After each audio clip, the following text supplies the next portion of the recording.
El Valle de San Jerónimo no figuraba en los mapas modernos.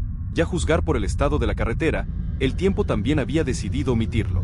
Los neumáticos de la camioneta crujían sobre una grava que parecía hueso triturado, mientras el sol de la tarde se filtraba entre los robles centenarios, proyectando sombras alargadas que daban la impresión de los dedos intentando alcanzar el vehículo. Dentro, el silencio era denso, interrumpido solo por el traqueteo del motor y el suspiro contenido de Elías, quien apretaba el volante con una fuerza innecesaria.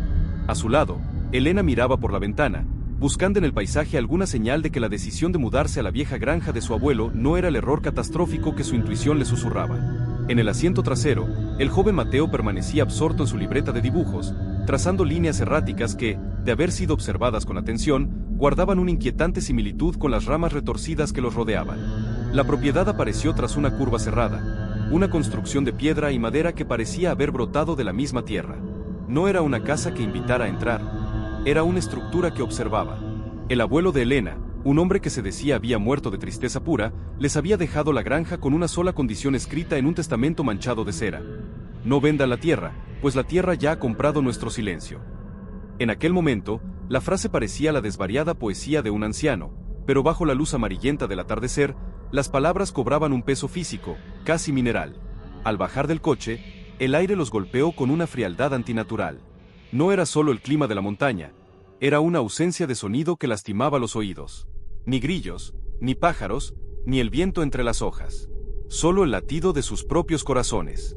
Elías intentó romper el hielo con una broma sobre el aire puro, pero su voz sonó pequeña, como si el bosque la hubiera devorado antes de que terminara de hablar. Es más grande de lo que recordaba, dijo Elena, caminando hacia la entrada principal. Al llegar al umbral, algo la detuvo. Grabada toscamente en el marco de roble oscuro de la puerta, había una inscripción que no estaba allí en sus recuerdos de infancia. Las letras eran profundas, talladas con una urgencia que había astillado la madera. La confianza es el único cerrojo. Si la duda entra, el primogénito lo hará con ella. Seguro fue el abuelo en sus últimos días, murmuró Elías, pasando una mano por el grabado para restarle importancia. Ya sabes cómo se ponía con las viejas historias de los vigilantes. Pero sus ojos no coincidían con sus palabras. Elías evitaba mirar hacia el bosque, donde la oscuridad comenzaba a coagularse entre los troncos. Enteron. La casa olía a polvo, a lavanda seca ya algo más, algo antiguo, como el aroma de una tumba recién abierta que ha sido perfumada para ocultar la putrefacción. Mientras desempacaban lo esencial, Mateo se alejó hacia la biblioteca, una habitación circular con estantes que llegaban hasta el techo. Allí, sobre un atril de hierro, descansaba un libro encuadernado en cuero áspero, sin título. No era un diario común.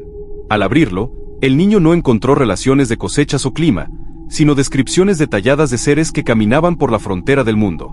Los vigilantes, ángeles caídos que, según los textos apócrifos, habían quedado atrapados en los pliegues de la creación. Y entre ellos, una figura destacada por encima de los demás. El primogénito del olvido, una entidad nacida no de la luz, sino de la primera mentira contada por el hombre.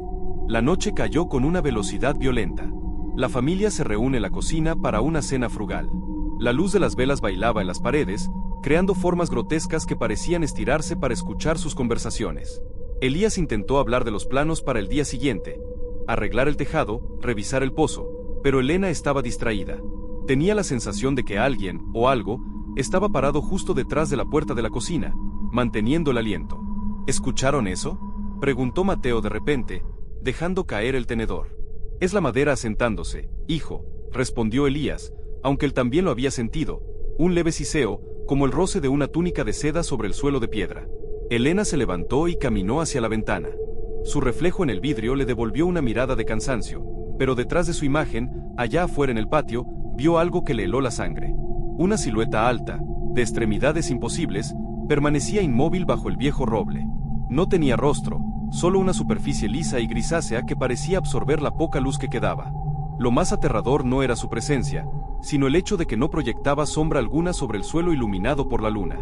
Elías, susurró ella, pero cuando su esposo se acercó, la figura había desaparecido. No hay nada, Helen. Estamos cansados. Mañana todo se verá distinto. Se retiraron a sus habitaciones, pero el sueño era un lujo que la casa no lo permitía. En el silencio de la madrugada, mientras Elías dormía un sueño inquieto, Elena escuchó una voz. No venía de afuera, sino de algún rincón oscuro de la habitación. Era una voz suave, melosa, que imitaba a la perfección el timbre de su madre fallecida. La mañana en la granja no trajo el alivio que Elena esperaba.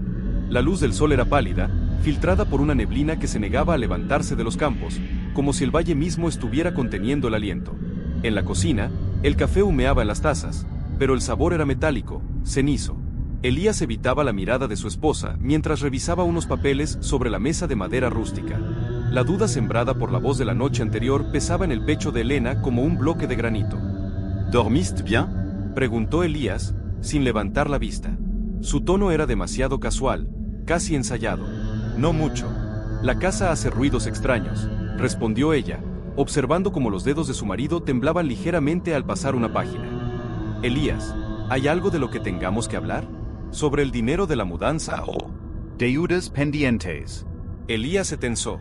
El silencio que siguió no fue el de la reflexión, sino el de la construcción de un muro. Ya te lo dije, Ellen. El banco cometió errores con la transferencia de la cuenta de tu abuelo. Todo está bajo control. No dejes que este lugar te ponga paranoica. Él se levantó abruptamente y salió hacia el granero, dejando tras de sí una estela de irritación. Elena se quedó sola, sintiendo que el espacio entre ellos se ensanchaba, convirtiéndose en una grieta por la que algo frío comenzaba a filtrarse. Mientras tanto, Mateo exploraba los límites de la propiedad. Él poseía esa sensibilidad que los adultos pierden al soportarse. Él no solo veía el paisaje, sentía su temperatura emocional. Se detuvo frente a un pozo de piedra cubierto de hiedra seca en el linde del bosque. Allí, sentado sobre el brocal, encontró un pequeño juguete de madera. Un caballo tallado que él mismo había perdido hacía 3 años en su antigua casa. Estaba impecable, como si acabara de ser fabricado. ¿Te gusta? Una voz surgió de la esperanza. Mateo no se asustó. La voz no era aterradora, era melódica, similar a la de un amigo que no había visto en mucho. Nada, solo limpiaba, mintió ella, escondiendo la caja tras su espalda. Fue la primera mentira directa, la primera grieta real en el cerrojo de la confianza. Elías entrecerró los ojos. Por un momento, el hombre amoroso que ella conoció desapareció, reemplazado por un desconocido que la miraba con sospecha. Pero no dijo nada. El silencio se volvió su lenguaje común. Esa noche, el primogénito del olvido no se quedó en el bosque. Elena escuchó sus pasos en el piso superior. Lentos, pesados, deliberados. Luego, el sonido de algo arrastrándose contra la pared exterior de su dormitorio. La entidad estaba probando la resistencia de la casa. De repente, un grito ahogado vino de la habitación de Mateo. Elías y Elena corrieron hacia allí, pero la puerta estaba atascada, como si alguien la sostuviera desde el otro lado con una fuerza sobrehumana. Mateo, abre, gritaba Elías, golpeando la madera.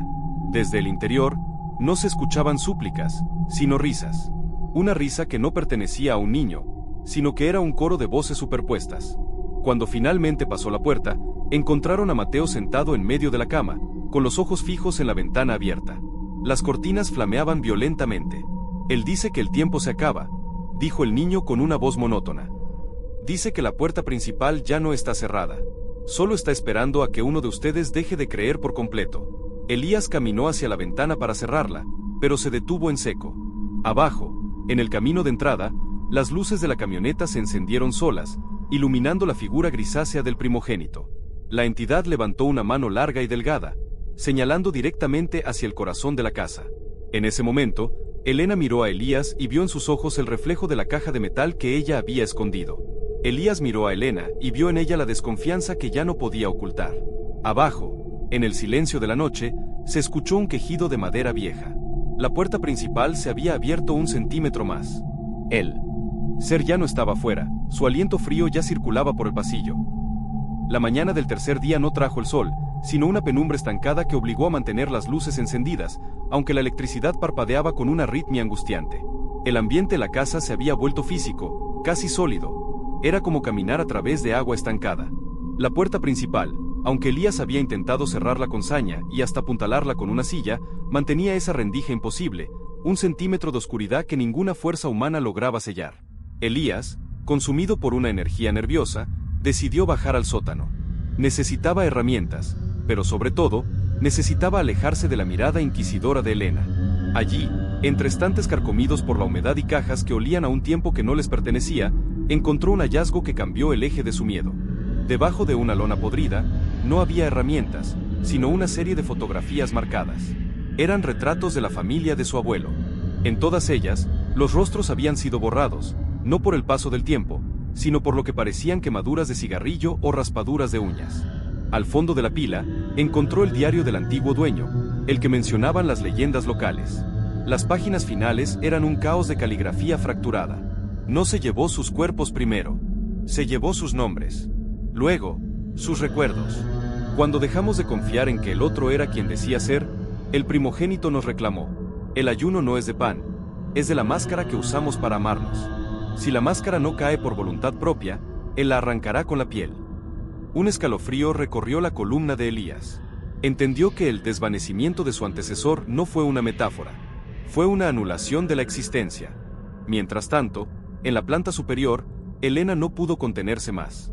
Aprovechando que Elías estaba en el sótano, buscó la caja de metal que había escondida debajo de la cama. Sus dedos temblaban. Forzó la cerradura con un destornillador, y al abrirla, el corazón se le detuvo. No había facturas de deudas, ni recibos bancarios. Había una serie de cartas sin enviar, todas dirigidas a una mujer cuyo nombre Elena no conocía.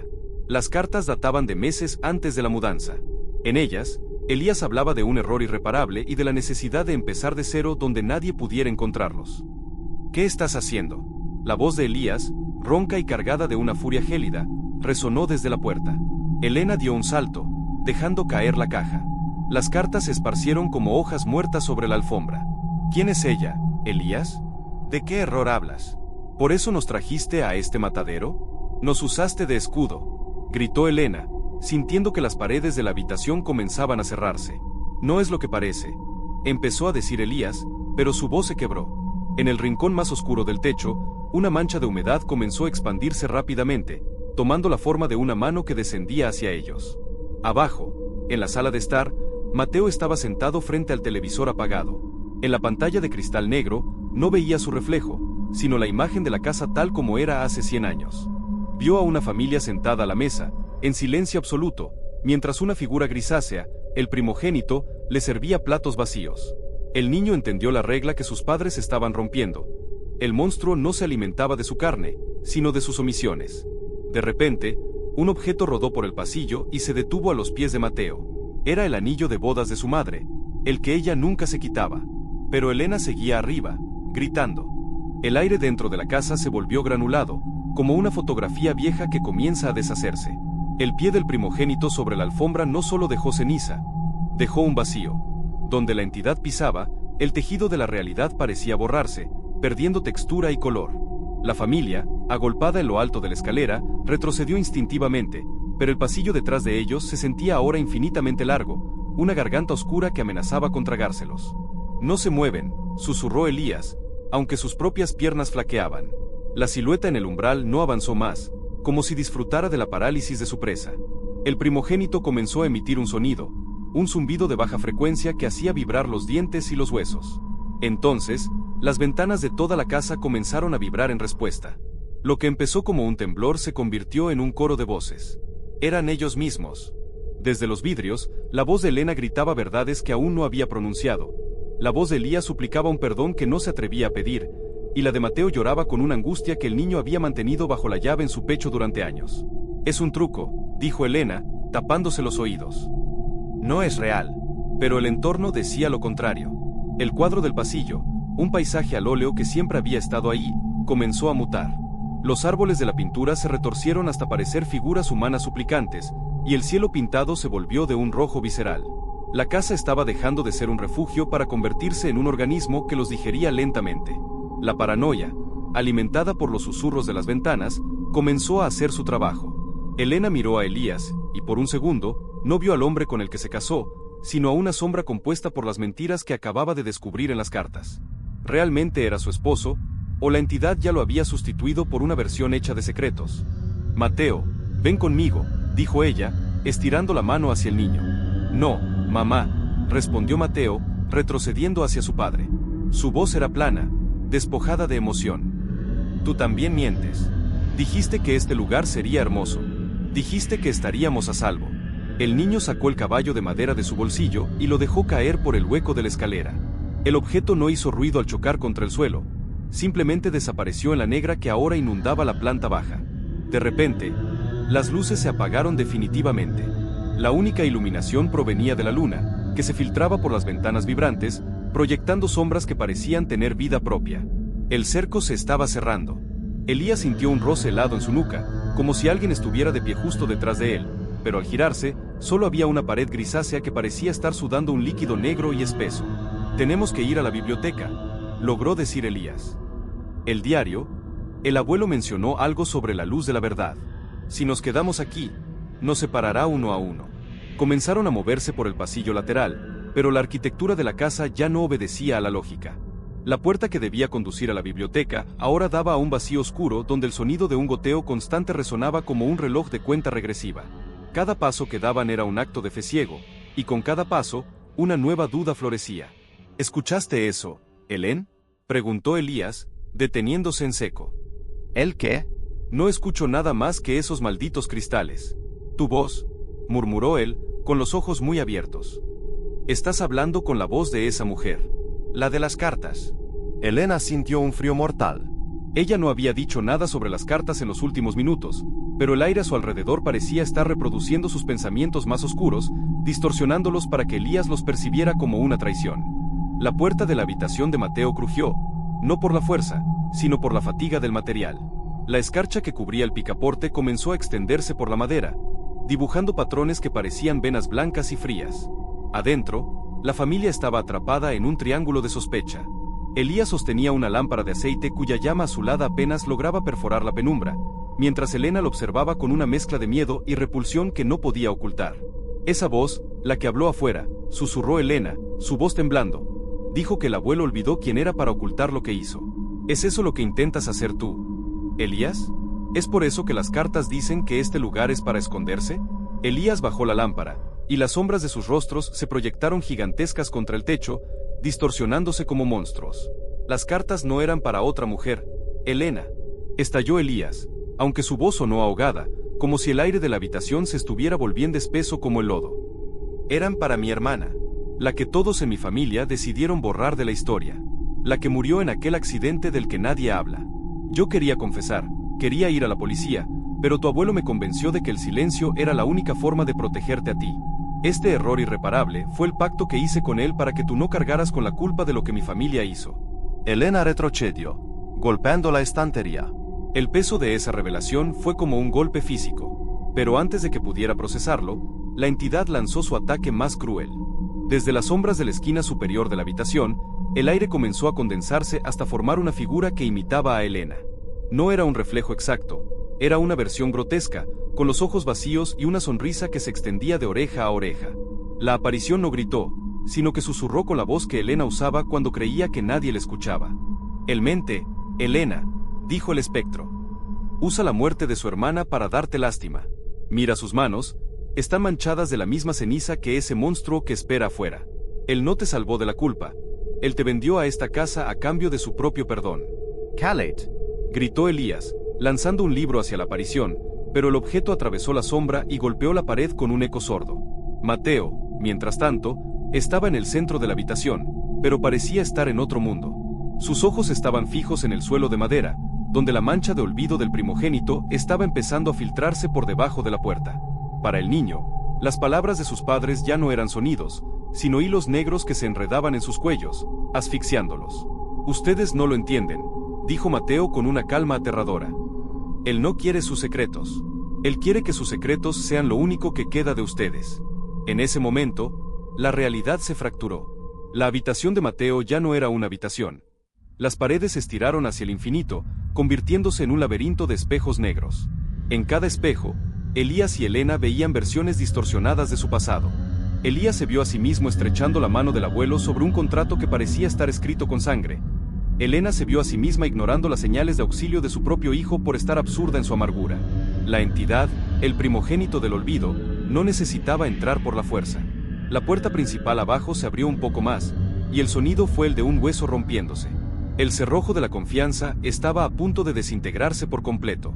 «Elías, mírame», suplicó Elena, intentando alcanzar su mano. «Si lo que dices es verdad, si realmente hiciste eso por mí, ¿por qué nunca confiaste en que yo podría soportarlo?» La oscuridad en la habitación de Mateo no era una simple ausencia de luz, Era una materia viva, viscosa, que se pegaba a la piel y dificultaba el paso del oxígeno. Ya no estaban en una casa, sino en el estómago de una entidad ancestral que digería sus identidades. El tiempo, ese concepto lineal que los humanos usan para dar sentido a su existencia, se había colapsado. Según el antiguo reloj de pared que aún palpitaba en el pasillo, era el 7º día desde que cruzaron el umbral. El ayuno había llegado a su punto crítico. Elías y Elena se encontraron arrodillados sobre un suelo que ya no se sentía como madera, sino como carne fría. Mateo estaba a solo unos pasos, pero parecía estar a kilómetros de distancia, envuelto en un aura de estática gris. El primogénito del olvido permanecía inmóvil frente al niño, su mano extendida como una invitación al abismo. Hambre, susurró la entidad, y la palabra resonó no en el aire, sino en la médula ósea de la familia. El ayuno de tu esencia durante generaciones. Alimentadme con lo que guardáis en el sótano de vuestras almas. Elías sintió que su memoria empezaba a deshilacharse. Intentó recordar el rostro de su madre, pero solo encontró una mancha borrosa. Intentó recordar por qué amaba a Elena, y solo halló el eco de las discusiones y el peso de las cartas ocultas. El primogénito estaba extrayendo los recuerdos positivos, dejando solo el rastro amargo de los rencores. El olvido no era borrar el pasado, era borrar la luz del pasado para que solo la oscuridad tuviera peso. Idealoir. Gritó Elena, intentando abalanzarse hacia Mateo, pero sus piernas cedieron. El aire se volvió tan denso que cada movimiento requería un esfuerzo sobrehumano. Llévame a mí. Yo soy la que heredó esta maldición. Yo soy la que trajo a mi familia a este lugar. El sacrificio no tiene valor si nace de la culpa. Heredará, siseó el primogénito, girando su rostro inexistente hacia ella. Solo tiene valor si nace de la transparencia. Pero tu llave, tú aún guardas una bajo tu lengua. Elena se quedó helada. Era verdad. Había algo más. Algo que ni siquiera las cartas de Elías habían tocado. Miró a su esposo, quien apenas podía mantener la cabeza erguida bajo la presión invisible. Elías, el accidente de tu hermana, comenzó Elena, con la voz quebrada. Yo estaba allí. Elías levantó la vista, sus ojos inyectados en sangre buscando los de ella en la penumbra. El abuelo no te convenció de guardar silencio para protegerme a mí, continuó ella, las palabras saliendo como si le desgarraran la garganta. Él te convenció para protegerse él. Fue su coche el que provocó el desvío. Yo lo vi desde la ventana de la granja cuando era niña. Me hizo jurar que nunca lo diría, me dijo que si hablaba, tú me odiarías por destruir a nuestra familia. He vivido con esa mentira incrustada en mis huesos durante 20 años. El silencio que siguió fue más aterrador que cualquier grito. Elías procesó la información mientras la figura del primogénito vibraba con una excitación obscena. La traición del abuelo, el pacto de silencio de Elena y la culpa mal dirigida de Elías formaban un nudo gordiano que la entidad estaba a punto de devorar. Mateo Solozo. El sonido de su llanto era el único humano que quedaba en la habitación. Papá, mamá, me estoy olvidando de quiénes son, dijo el niño. Sus pies comenzaban a volverse transparentes, mezclándose con el gris del suelo.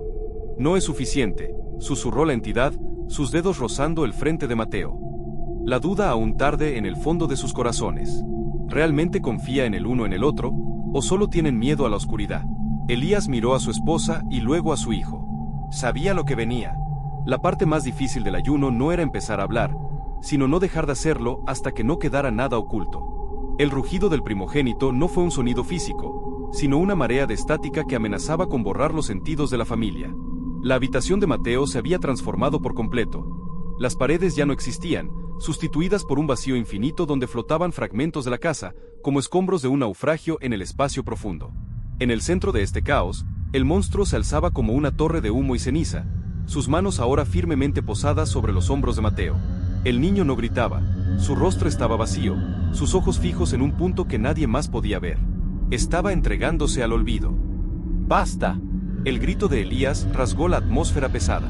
Se puso en pie, aunque sus rodillas temblaban como si cargara el peso de la montaña. Ya no tienes nada que comer aquí. Ella lo ha dicho. Yo lo he aceptado. Suétalo. La entidad giró su cabeza, un movimiento fluido y antinatural. Aceptarlo con la mente es un trámite. Elías, siseó el primogénito, y su voz ahora era la del abuelo de Elena, cargada de una decepción ancestral. Aceptarlo con la sangre es el sacrificio. La puerta solo se cerrará si la verdad es total. Pero tú todavía guardas un último rincón de sombra. Voglio decircelo. ¿Vas a confesar por qué realmente aceptaste el trato del abuelo? Elena miró a su esposo. Elías cerró los ojos, y por un momento, la luz azulada de la lámpara de aceite, que milagrosamente volvió a encenderse sobre un resto de suelo flotante, iluminó su rostro demacrado. No fue solo para protegerte, Elena, confesó Elías, y cada palabra parecía costarle un pedazo de vida. Lo hice por vanidad. El abuelo me ofreció la oportunidad de ser el héroe de tu historia, de ser el hombre que te salvó de la ruina de tu familia. Acepté el silencio porque me gustaba el poder que me daba sobre ti. Me gustaba que me miraras como a un salvador, sabiendo que yo era el único que sostenía los pilares de tu mundo. Fui cómplice de tu ceguera para alimentar mi propio ego. Elena soltó la mano de Elías. El dolor de esa verdad fue más agudo que cualquier amenaza física. No era solo la mentira, era la manipulación del amor lo que ahora quemaba entre ellos. Nos hemos convertido en extraños que viven en la misma piel, susurró ella, con las lágrimas ardiendo en sus mejillas. Sí, respondió él, sin apartar la mirada. Y esa es la única verdad que puede salvarnos. Somos dos extraños que deben decidir, aquí y ahora, si quieren volver a conocerse. Sin deudas. Sin héroes. Pecado secreto. El primogénito lanzó un chillido de agonía. Al exponer la naturaleza egoísta de su sacrificio, Elías había quitado a la entidad el alimento de la falsa virtud. Las manos de la criatura comenzaron a humear donde tocaban a Mateo. El niño parpadeó, y el color empezó a retornar a sus mejillas. Elena, gritó Elías. Dime algo que nunca te hayas atrevido a decirte ni a ti misma. Algo que te avergüence tanto que prefieres morir antes que pronunciarlo. Elena miró al monstruo, y luego a su hijo, que estaba a punto de ser succionado por el vacío. Respiró hondo, un aire que sabe a azufre ya polvo viejo. A veces, comenzó ella, y su voz tembló con una honestidad brutal. A veces deseaba que Mateo no fuera tan parecido a ti. Deseaba que fuera alguien diferente, para no tener que ver tus errores reflejados en su cara todos los días. He sentido resentimiento hacia mi propio hijo por ser el recordatorio de nuestra infelicidad. Lo he odiado por ser el espejo de nuestras mentiras. Un silencio absoluto descendió sobre el vacío. La confesión fue tan cruda, tan despojada de la máscara de madre perfecta, que el primogénito retrocedió varios metros, tambaleándose. La verdad no tenía que ser noble, solo tenía que ser verdad. Mateo cayó al suelo, liberado. El niño, en lugar de llorar, miró a sus padres con una madurez que ningún niño debería poseer. Lo sé, mamá, dijo Mateo suavemente. Lo sentí en el aire. Pero ahora el aire está limpio. La entidad comenzó a colapsar sobre sí misma. Sin el vacío entre las personas, sin los secretos que sirven de puente para su entrada, el primogénito del olvido no era más que un eco sin voz. La oscuridad comenzó a retroceder, succionada por una grieta que se abría en el centro de la nada. No es el fin, gritó la criatura, mientras sus rasgos se disolvían en ceniza. El olvido siempre vuelve por los que dejan de hablar. La familia se abrazó en medio del torbellino. No fue un abrazo de película, lleno de alegría, fue un abrazo desesperado, de supervivientes que se sostienen para no caer en un abismo que ellos mismos habían cavado. La luz blanca comenzó a inundar el espacio, borrando la negra, borrando la granja, borrando todo excepto el contacto de sus manos. Cuando el estruendo cesó, se encontraron de nuevo en la sala de estar. La puerta principal estaba cerrada. No solo cerrada, sino sellada, como si nunca hubiera existido un espacio entre el marco y la madera. La casa estaba en silencio, pero ya no era un silencio opresivo. Era el silencio de una página en blanco. Sin embargo, algo faltaba. Al mirar hacia las paredes, se dio cuenta de que todas las fotos del abuelo, todos los libros de la biblioteca y todos los rastros de la herencia habían desaparecido. La casa estaba vacía. La verdad había consumido no solo al monstruo, sino también la historia que los había traído hasta allí. El amanecer que se filtró por las ventanas de la granja ya no era pálido ni neblinoso. Era una luz cruda, blanca y honesta que desnudaba cada rincón de la casa. Elías, Elena y Mateo permanecían sentados en el suelo de la sala, exhaustos, con la ropa sucia de un polvo que parecía ceniza de siglos. El silencio que los rodeaba era, por primera vez, un silencio de paz, no de censura. La casa estaba irreconocible, no porque se hubiera derrumbado, sino porque se había limpiado de su historia. Las paredes, antes cargadas de una atmósfera opresiva y cuadros de antepasados sin rostro, ahora mostraban la madera desnuda y la piedra fría. El diario del abuelo se había convertido en un montón de páginas en blanco. Las cartas de Elías habían desaparecido como si el papel nunca hubiera sido fabricado. El primogénito del olvido, al ser derrotado por la verdad, se había llevado consigo todo aquello que se alimentaba de la mentira. Se ha ido, susurró Elena, tocando el suelo.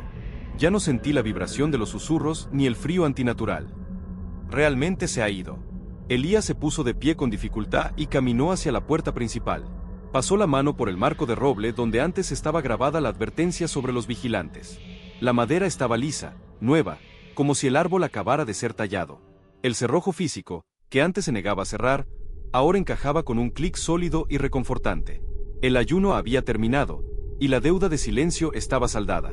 ¿Qué vamos a hacer ahora?, preguntó Mateo, poniéndose de pie junto a ellos. El niño se veía diferente. El peso en sus hombros, esa madurez forzada por el terror, había dado paso a una mirada curiosa, aunque marcada por la experiencia. «Nos quedamos», dijo Elías, mirando a Elena. Ella avanza lentamente. «Esta tierra ya no es una herencia maldita. Es solo tierra. Y esta casa ya no es un escondite. Es un hogar que tendremos que construir desde el primer ladrillo de verdad». Salieron al porche. El valle de San Jerónimo se extendía ante ellos, verde y vibrante.